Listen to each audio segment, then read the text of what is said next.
नमस्ते दोस्तों, जय हिंद। दुनिया वाले देख रहे हैं आप और मैं हूं ऋषिराज। 10 दिसंबर को एक फोन कॉल आता है।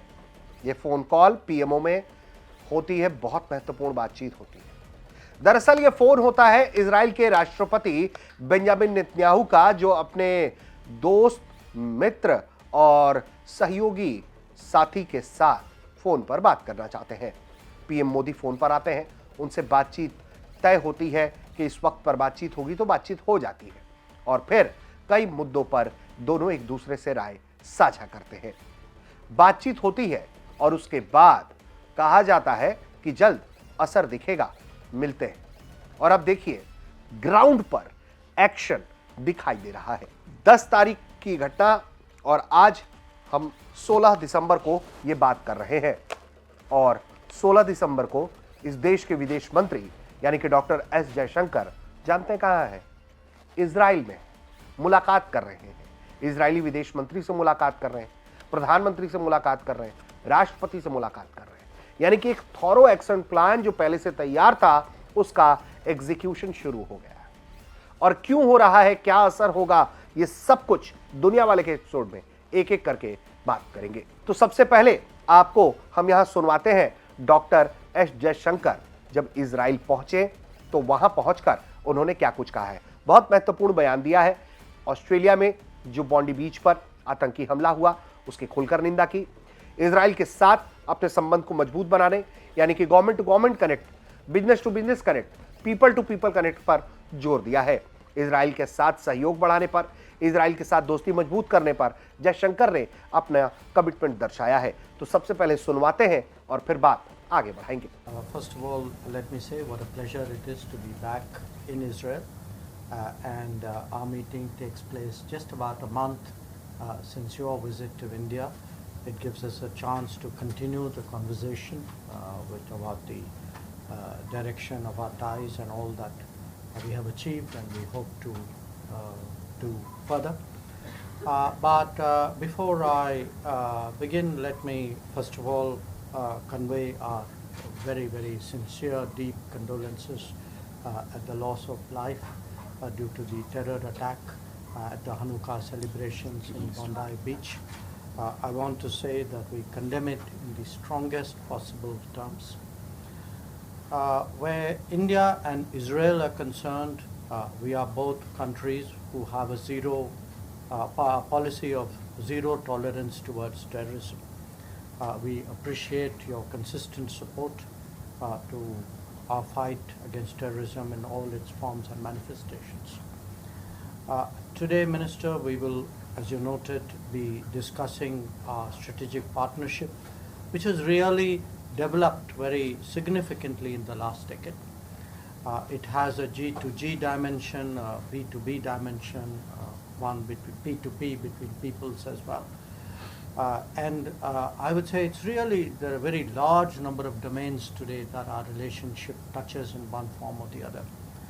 But what we will do, building on the work plan which our teams have finalized, is really to address ourselves to the task of purposing our relationship for the world that awaits us.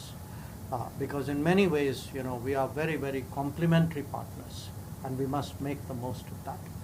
I also would like to listen to you about the regional situation.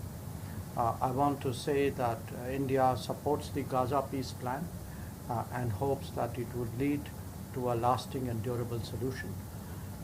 I'm very appreciative that you have also arranged for me to meet with your leadership today later in the evening. I would of course be conveying the greetings and good wishes of President Murmu and Prime Minister Modi. So once again, thank you for your warmth of welcome. Thank you for your hospitality. Thank you, I think most of all, for the sentiment and the openness and the friendliness with which you have received me. It's really great to be back.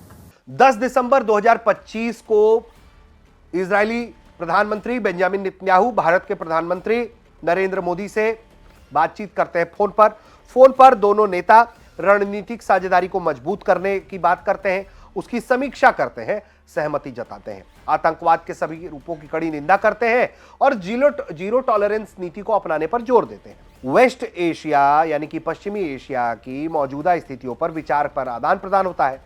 PM ने कहा कि जो Gaza piece plan है उस पर अच्छे से काम होना चाहिए और शांति के तमाम प्रयासों को भारत का समर्थन रहेगा। बातचीत के अंत में दोनों नेता यह तय करते हैं कि जल्द मिलते हैं दोस्त, वेरी सून। यह बात इजराइल के प्रधानमंत्री बेंजामिन नेतन्याहू भी पीएम मोदी से बातचीत के क्रम में दोहराते हैं कि जल्द मिलते हैं। और अब उसका एक्शन आपको दिख रहा है कि इजराइल से बैठकर जो बयान भारत के विदेश मंत्री एस जयशंकर ने दिया है उसके क्या मायने हैं, यानी कि रूपरेखा तैयार हो रही है मुलाकात की। कुछ बड़े पैक्ट्स हो सकते हैं, जो यात्रा है, जो मुलाकात होगी तो उसमें संभावनाएं किन विषयों पर है। एक तो देखिए ये जो नेतृत्व के मुलाकात से पहले के बैकग्राउंडर्स हैं उसकी तैयारी दिखाई पड़ती है, और ये जो बायलैटरल्स है, द्विपक्षीय जो है मसले, क्षेत्रीय मुद्दे हैं, उस पर चर्चा हो रही है ताकि भारत इजराइल की जो रणनीतिक साझेदारी है उसको मजबूत किया जा सके।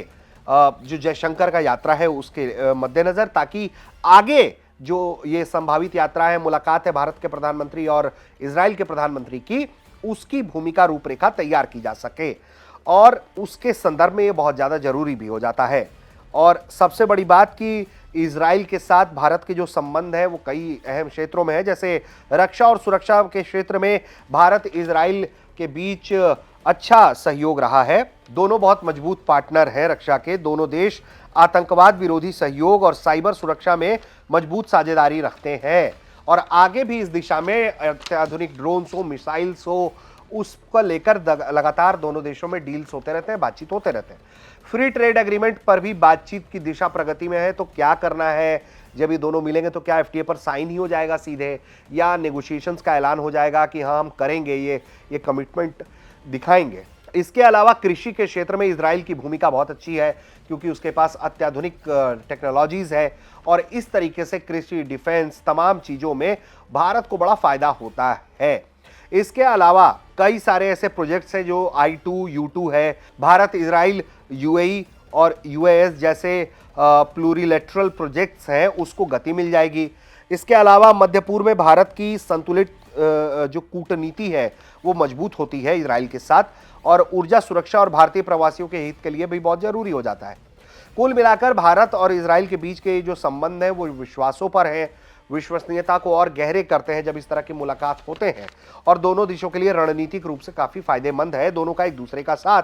और सबसे बड़ी बात कि गाजा पीस प्लान पर भारत भी चाहता है कि फिलिस्तीन को शांति नसीब हो, और यही वजह है कि इस पीस प्लान पर दोनों बातचीत करना चाह रहे हैं।